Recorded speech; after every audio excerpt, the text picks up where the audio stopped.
السلام علیکم۔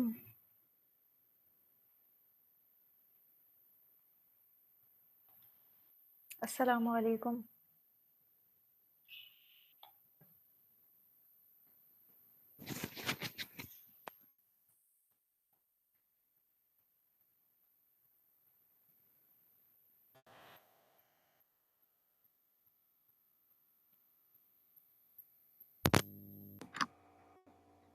السلام علیکم۔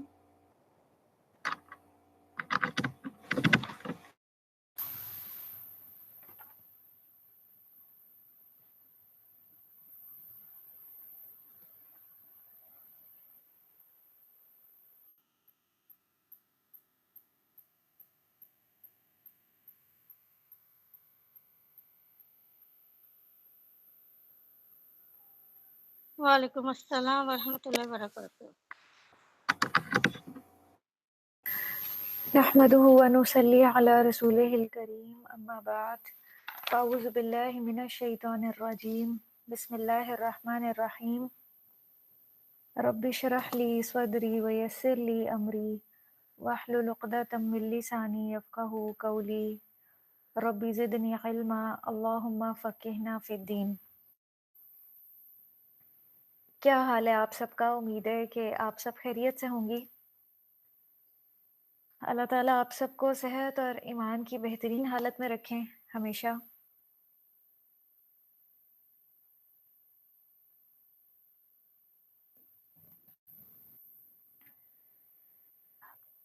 پارہ نمبر 30 اور سورۃ المطففین اپنے سامنے آپ کھول لیجئے۔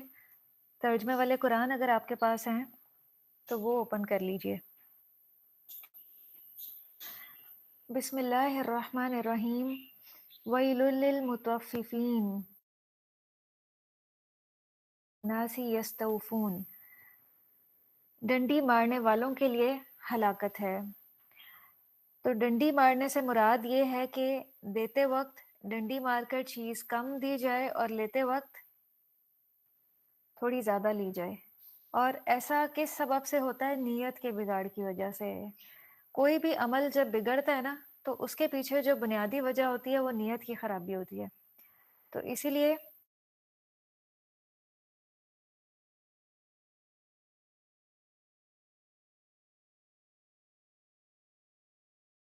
ہے، کیونکہ اگر نیت خالص ہوگی تو وہ عمل اللہ کی رضامندی کے لیے ہوگا، آسان طریقے سے قبول کیا جائے گا۔ اور اگر نیت یہ نہیں ہے، دنیاوی مفادات حاصل کرنا ہے، ریاکاری اس کے پیچھے وجہ ہے، شہرت، شان و شوکت یا کوئی اور مفاد ہے وقتی، تو یہ سب کیا ہے؟ ہلاکت ہے اور کام آنے والا نہیں۔ تو نیت کا بگاڑ ہونے کے لحاظ سے کسی کو حق سے کم دینا اور خود لیتے وقت حق سے زیادہ لینا دونوں ہی ایک جیسے جرم یعنی گناہ کبیرہ ہیں۔ تو فرائض اور حقوق کے درمیان ایک اعتدال قائم رکھنا چاہیے۔ جب انسان اپنے حقوق کی بات کرتا ہے تو اسے دیکھنا چاہیے کہ اس کے کچھ فرائض بھی ہیں۔ ہر انسان بس حقوق کا تقاضا کر رہا ہے، ہر انسان یہ چاہتا ہے کہ بس مجھے میرا حق مل جائے۔ جبکہ ایک بات یاد رکھیں، اگر آپ اپنا حق چاہتے ہیں تو آپ دینے والے بن جائیں، تو آپ دیکھیں گے کہ جو آپ کا حق ہے وہ بھی آپ کو مل کے رہے گا۔ کسی انسان سے متعلق اگر آپ چاہتے ہیں نا کہ وہ آپ کے ساتھ معاملے میں آپ کے حقوق ادا کرے تو آپ اس انسان سے متعلق اپنے فرائض ادا کرنا شروع کر دیں۔ تو یہ معاملہ جو ہے وہ ہمیشہ دو طرفہ ہوتا ہے، یک طرفہ نہیں ہو سکتا۔ فرائض ادا کیے بغیر کبھی آپ کو آپ کے حقوق نہیں مل سکتے۔ اس لیے اپنے معاملات میں حسن پیدا کیجیے، لوگوں کو ان کا حق دیں۔ اور ایک بندہ مومن تو محسن ہوتا ہے، احسان کرنے والا۔ کوئی اس کو دے یا نہ دے، کوئی ناتا جوڑے یا توڑے، وہ ہر معاملے میں احسان کی روش پہ قائم رہتا ہے، وہ دینے والا ہی ہوتا ہے۔ اور یہ بڑا مشکل کام ہے کہ کوئی آپ کے ساتھ برا کر رہا ہے اور آپ اس کے ساتھ جواب میں اچھا کر رہے ہیں، کوئی آپ کے ساتھ تلخ کلامی کرتا ہے تو آپ بدلے میں اس کے ساتھ اچھے کلام سے پیش آتے ہیں۔ آپ کسی کے ساتھ صلہ رحمی کرتے ہیں، اگلا آپ کے ساتھ قطع رحمی کرتا ہے، تو یہ بڑا مشکل کام ہے۔ اور پھر دنیا میں اس کا ریوارڈ کیا ہے؟ ان اللہ یحب المحسنین، کتنا بڑا ریوارڈ ہے۔ ایسے انسان کو اللہ تعالیٰ اپنی محبت نصیب کرتے ہیں جو محسن بن جائے، جو اپنے دل کو صاف کر لے، جو اللہ کے لیے کام کرے۔